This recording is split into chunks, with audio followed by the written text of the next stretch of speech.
अस्सलामुअलैकुम। मैं हूं खालिद मुस्तफ़ा कैलगरी कनाडा से। अपने तमाम पाकिस्तानी भाइयों को सलाम और आदाब पहुंचे। आज मैं बहुत एक इम्पोर्टेंट मसले के लिए आप लोगों की खिदमत में हाजिर हुआ हूं और इसमें मुझे आपकी फीडबैक चाहिए, राय चाहिए। देखिए, पाकिस्तान के जो हालात हैं ना, बेशक ख़राब हैं, लेकिन हम सबका फ़र्ज़ बनता है कि हम अपने कोशिशों से या तजवीज़ से उसको बेहतर करने की कोशिश तो कर सकते हैं। इसमें तो हमें किसी ने नहीं मना किया। कुछ जो तबका है, एक एहतसाब जिसने किया है पाकिस्तान का, जो ताकतवर हल्का है, वो कुछ ही लोग हैं उसके अंदर, तो उन्होंने जाहिर है कि उसका बेड़गरक किया है। तो लेकिन जो ओवरऑल 90% जो लोग हैं, बल्कि 95% जो पाकिस्तान के लोग हैं, मोहब्बे वतन है और उनका इंटरेस्ट यही है कि पाकिस्तान का हर सूबा तरक्की करे और हर सूबे में हमें भाईचारा हो। हम इस्लाम का नाम तो लेते हैं, लेकिन मोहब्बत हमारे दरमियान में नहीं है, हर एक दूसरे से नफरत करता है। मैं ये चाहता हूं कि सिंधी, महाजिर, पंजाबी, पठान, बलोच हम मोहब्बत से रहें आपस में, क्योंकि हमें इस्लाम तो यही सिखाता है ना कि हम नफरत ना करें। तो कुछ तजावीज है मेरे जहन के अंदर। और पहली बात तो मैं आपसे गुजारिश करूंगा कि आप क्या ये फिर चाहते हैं, क्योंकि 1971 जैसा हादसा हुआ था दोबारा खुदा ना करे रोनमा हो जाए। क्योंकि जिस तरीके से हमारे ऊपर के तबके जो जिनके पास ताकत है, आप समझ गए होंगे वो किस तरह जो गेम गंदा खेल रहे हैं ना, तो उसको हमारा ही जिम्मेदारी बनती है कि हम इसे रोकने, किसी इसके अंदर किसी को गलत फहमी ना रहे और गलत मतलब भी ना निकाला जाए। मतलब यही है कि पॉजिटिव और पाकिस्तान की बका के लिए हमें एक लड़ाई करनी पड़ेगी, अपने हकूक के लिए। खुदा ना करे को मुल्क तोड़ने के लिए नहीं, बल्कि मुल्क बनाने के लिए, अपने गरीब लोगों को हक दिलाने के लिए। तो मेरे कुछ तजावीज़ हैं जो कि मेरे जहन में आई हैं। शायद हम बाहर रहते हैं तो हमें पता चलता है कि लोग किस तरह दुनिया में चल रहे हैं। अमेरिका में आप देख लीजिए, स्टेट्स हैं, स्टेट्स को फुली पावर होती है। मिसाल के तौर पर कैलिफोर्निया है या और दूसरी जो वाशिंगटन है, उनका अपना आइन होता है। और उसके अलावा सिर्फ जो सेंट्रल में जाते हैं वो कुछ ही चीजें हैं, जैसे दिफा है या खारजा पॉलिसी वगैरह है, दो तीन, या करेंसी है, दो तीन चीजें होती हैं, बाकी वो हर सूबे को दे देते हैं। तो क्या ख्याल है आप लोगों का कि अगर हम, यानी हमारे पास 4 सूबे हैं, अब मैं तो खैर सिंध की बात करूंगा क्यों, मैं सिंधी हूं, तो हमारे पास सिंध के अंदर 2 तबके हैं मेजर जो स्टेक होल्डर्स है ना, वैसे तो सारे ही हैं लेकिन 2 हैं मेजर, उर्दू स्पीकिंग और सिंधी। तो मेरे तो दोनों भाई हैं, तो मैं उनसे ये जरूर करूंगा कि अब हमें एक तजावीज दें कि हमें, आप दोनों ने मिलकर रहना है या अलग अलग रहना है।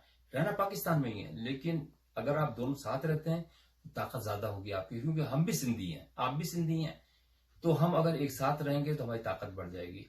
तो मेरे जहन के अंदर ये है कि हम हर सुबह इसी तरीके से हम, यानी बैठ के, जो थिंक टैंक है उनके साथ बैठ के हम अपना इसको प्लान को और वो करेंगे, आगे बढ़ाएंगे कि भाई ऐसे ही पंजाब को भी करें, क्योंकि पंजाब के अंदर भी 90% तबका जो है ना बेचारा परेशान है।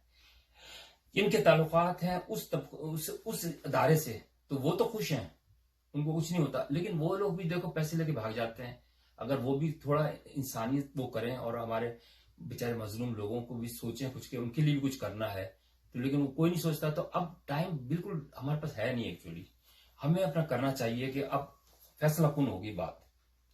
तो सबसे पहले तो हम ये करेंगे कि जो, जैसे सिंध है हमारा, तो सिंध का मैं चाहता हूँ कैपिटल जो है ना कराची के बजाय अब जो है जो वहाँ कराची का जो ओल्ड नेम है तो वो हम रखें। वो सिंध को, लाड़काना को हम बहुत अहमियत दें और उसके अंदर 3-4 बड़े बड़े होटल बनाए। और सयाह बहुत डिमांड है उनकी। वो पूछते रहते हैं हमें अमेरिका के अंदर कि यार बताओ मोहनजोदड़ो किधर है। तो मुझसे पूछने लगे, मैंने कहा यार मोहनजोदड़ो में पैदा हुआ था।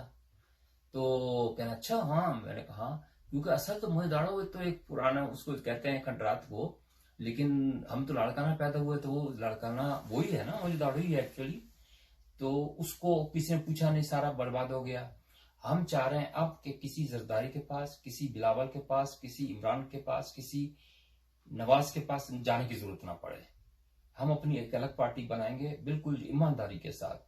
अवाम की जो पार्टी होती है ना, जैसे इंडिया में भी कामयाब हो गई है बिल्कुल लोअर लेवल पे, जो कि यानी फोर्स करके और गरीबों का काम करवाती है। तो इसको हमें थोड़ा सा सोचना चाहिए। तो इस पे आप लोग हम मुझे तजावीज भेजें कि भाई हमें क्या करना चाहिए। कर कर तो वे आउट तो है, हम कर सकते हैं। पाकिस्तान की हदूद के अंदर रहते हुए पाकिस्तान के जो वो हैं जो जिनके पास पावर्स है, उनसे हम परमिशन लेके उनको समझा के कि भाई हमारा मकसद ये है कि पाकिस्तान को, और अगर सारे सूबे जो है ना वो इंडिपेंडेंट वो हो जाए, स्टेट बन जाए, मतलब मुल्क नहीं स्टेट्स, जिससे अमेरिका अलग तो नहीं है, स्टेट 52 है स्टेट्स, लेकिन अमेरिका कितना ताकतवर है। फिर हम जनाब अली हमारी दो चीजें होंगी। सिंध पे मैं बात करता हूँ कि एक तो हमारी जो ज़राअत पे ज्यादा हम तवज्जो देंगे, बहुत ज्यादा, तो बेहतरीन वहां गन्ना होता है, गन्ना मैं आपको एक्सपोर्ट करवा के दिखाऊं, इतना फायदा है, उसके अंदर गाड़ियां बनती हैं, चावल आपका बेहतरीन जाएगा, एक्सपोर्ट होगा। फिशिंग पे ज्यादा होगी तवज्जो हमारी, फिशिंग। फिर हमारे पास समंदर है, हार्बर, हमारे पास गोदियां, हम उनसे पैसे लेंगे, जो जहाज आएंगे उनसे गोदी पैसे लेंगे, लेकिन बेईमानी नहीं होगी। बेईमानी अगर कोई सोचेगा तो वो नहीं होगा हमारे साथ। हमारे साथ बिल्कुल ईमानदार लोग जो कि, और दूसरा हमारा मजहब से वैसे ताल्लुक नहीं होगा किसी मजहब का, मतलब वो मुल्क वो सुबह जो है हमारा स्टेट जो होगी वो नहीं होगी कि उसके साथ कोई मजहब होगा ऑफिशियली। हाँ, हम मुसलमान हैं, लेकिन हिंदू भी हमारे लिए उतना ही वो है इम्पोर्टेंट। उसका भी मुल्क वही उसका भी सुबह वही होगा, मुल्क तो नहीं मैं कह दूंगा, स्टेट। तो वो होगा कि फिर सारे लोग काम करेंगे और ईमानदारी के साथ। तो देखते देखते भाई मेरा तो ये मशवरा है सब लोगों के लिए, अगर आप लोग आगे बढ़ें इसके अंदर खुदा ना करे किसी को खदशा नहीं होना चाहिए। हाँ, किसी एहतसाल जो किया जिस तबके ने, उनको तो हो सकता है कुछ लोग जो होंगे, तो आप वो सेंटर में रख लें, आप दिफा भी रख लें, और क्या होता है फौज भी रख लें, और फॉरेन पॉलिसी भी रख लें, और करेंसी भी रख लें। करेंसी चाहे तो वो डिस्ट्रीब्यूट भी करते हैं, कोई फर्क नहीं पड़ता उससे। शेख मुजीब ने भी तो मांगा था ना, तो कोई मसला नहीं था, अगर कर देते तो ज्यादा बेहतर होता है, क्योंकि इधर उधर ट्रांसफर नहीं होते पैसे। ये तो पूरी दुनिया के अंदर चल रहा है, ये कोई वो खुदा ना करे नफरत अंगेज बात ही नहीं है, ये प्यार वाली बात है। हम प्यार से मसलों को हल कर सकते हैं।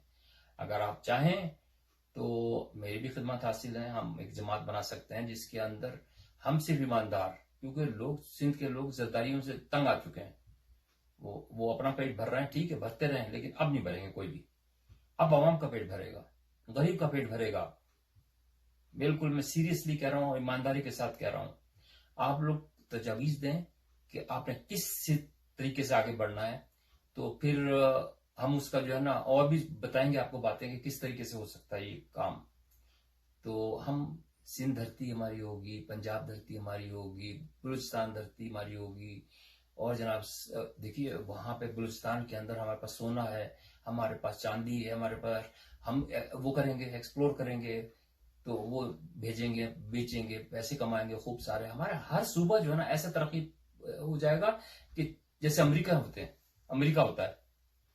तो आप हिम्मत से काम लें और किसी की बात सुने, तो ये मजाक इसको ना लीजिएगा कि यार ये तो ऐसे ही कह रहा है, नहीं, ये हो सकता है, पॉसिबल है, जस्ट पॉसिबल। आप हिम्मत करें, आप जरा तो वो शो करें। अब किस तरह होगा ये, क्योंकि अब इलेक्शन भी नजदीक आ रहे हैं, it is the proper time. हम एक जमात बनाएंगे, हर एक अपने अपनी बनाए जमात बनाने में तो कोई हर्ज नहीं है, कोई रोक नहीं सकता हमें। हम भी रिटायर्ड आदमी हैं, हम भी हिस्सा ले सकते हैं इलेक्शन के अंदर। हम अपनी महाजिर भाई और सिंध भाई, हम अल्ताफ हुसैन सब खत्म हो गया। हमें जरूरत नहीं अल्ताफ हुसैन वालों की, हमें कोई जरूरत नहीं जरदारियों की। हमारे अपने सिंधी भाई हैं जो मोहब्बत करते हैं, हमारे पास जान देते हैं, हम उनके ऊपर जान देते हैं। पंजाबी हमारे भाई हैं, हम उनके ऊपर जान देते हैं। ऐसी बात थोड़ी है कि खुदा ना करे हम उनको अकेला छोड़ देंगे। लेकिन जब हर सुबह तरक्की करेगा और लहाते खेत होंगे, एक्सपोर्ट होंगे, चीजें सोचे तो सही, बाहर लोगों की कितनी डिमांड। आपको पता बांग्लादेश के अंदर पटसन होता था, पटसन में बोरियां बनती थी। आज जर्मनी पूरा गाड़ियों के लिए जरूरत पड़ती है उनको पटसन की। उसके अंदर जो होता है ना अलाय बना के और वो बहुत सारी प्लास्टिक जो चीजें होती है ना वो बनाते हैं। उसके अंदर करोड़पति अरबपति हो गए जिनके पास वो थे। मेरा जहन ये गन्ना भी इस तरह यूज होता है, गन्ने के जो छिलके होते हैं ना वो इस तरह यूज होते हैं, फेंक देते हैं बेचारे हमारे सिंधी भाई, महाजिर भाई। अरे जमींदारी करो, अपनी जमीनें पकड़ो, जमीनें खरीदो, और जमींदारी करोगे, अल्लाह ने जो दी है ना उससे फायदा उठाओ, कुदरत से फायदा उठाओ। अच्छा, पानी, हम पानी के प्लांट लगाएंगे, परवाह नहीं है, कोई भी ले रहा है, मलिक ले रहा है, लेने दो, लेकिन हम उसको वो करेंगे। बिजली, फ्री बिजली, यानी बिल्कुल नॉमिनल कॉस्ट पे हम जो है ना विंड एनर्जी लगाएंगे कराची के अंदर, जहां पे हमारे पास समंदर है। उससे इतनी सस्ती बिजली होगी, इतनी सस्ती बिजली होगी कि अब हम बिल्कुल ऐश करेंगे। लेकिन वो उसका रिकवरी हमें जरूर देनी पड़ेगी कि भाई जो खर्च आप कर रहे हैं ये एहसास हम डालेंगे सब लोगों पे। भाई जो आप कर रहे हैं, यूज कर रहे हैं, उसके पैसे आप दें, तो उससे हम तरक्की करेंगे अपने मुल्क, अपने सूबे की। तो उम्मीद है कि आप लोगों की कुछ समझ में आया होगा। ये पहला प्रोग्राम है मेरा ईमानदारी के साथ, तो आप इस पर जरूर मशवरा मुझे दीजिएगा। मैं आपके मशवरे की, और इसको लाइक कीजिएगा और सब्सक्राइब जरूर कीजिएगा। तो इंशाअल्लाह ताला मैं आपको वो काम करके दिखाऊंगा जो बज़ाहिर नामुमकिन है, लेकिन मुमकिन हो सकता है। अपनी जब आप नियत से काम करते हैं ना, when there is a will there is a way. आप ईमानदारी से आप अगर काम करते हैं, यार सभी हमारे लोग हैं ना, हम ये इंसान तो अल्लाह के ही है ना सारे, हम अल्लाह के इंसानों के लिए कर रहे हैं। तो उम्मीद है कि कोई तबका जो ऐसा वो नाराज नहीं होगा, बल्कि इंकरेज करेगा इसको। और अगर कोई मेरे पास पॉजिटिव फीडबैक आया तो मैं जरूर आगे आप सब लोगों को बताऊंगा, और फिर इंशाल्लाह आगे बढ़ाएंगे इस बात को। शुक्रिया बहुत बहुत। अस्सलाम।